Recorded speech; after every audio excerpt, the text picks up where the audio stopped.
રાજકોટના TRP game zone અગ્નિકાંડ મામલે નકલી મિનિટ્સ બુકમાં સહી કરનાર ટાઉન પ્લાનિંગ શાખાના તમામ અધિકારીઓ અને કર્મચારીઓ હવે મુશ્કેલીમાં મુકાયા છે.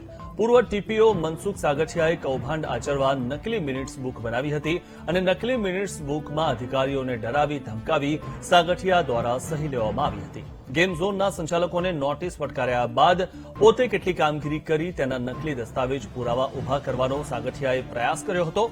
નકલી મિનિટ્સ બુકનો ઉપયોગ કરવા માટે 20 જેટલા કર્મચારીઓની ક્રાઇમ બ્રાન્ચ દ્વારા પૂછપરછ કરવામાં આવશે.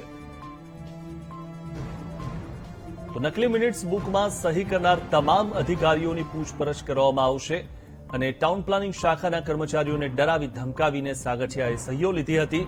એટલે કે પોતે પણ આ ઘટનામાં ભરાયા છે અને બીજા પણ અધિકારીઓને તેમણે સામેલ કર્યા છે. ક્રાઇમ બ્રાન્ચ દ્વારા 20 કર્મચારીઓની હવે પૂછપરછ કરાશે. લાપરવાહી અંગે મ્યુનિસિપલ કમિશનરને રિપોર્ટ પણ કરવામાં આવશે. ત્યારે ટીઆરપી ગેમ ઝોન અગ્નિકાંડ કેસમાં નકલી મિનિટ્સ બુકને લઈને હવે તપાસ હાથ ધરાઈ છે. નકલી મિનિટ્સ બુકમાં સહી કરનાર તમામ અધિકારીઓની પૂછપરછ કરવામાં આવશે. ટાઉન પ્લાનિંગ શાખાના કર્મચારીઓને ડરાવી ધમકાવીને સાગઠિયાએ સહીઓ લીધી હતી. સાગઠિયાએ પોતે કેટલી કામગીરી કરી તેના નકલી દસ્તાવેજ ઉભા કર્યા હતા.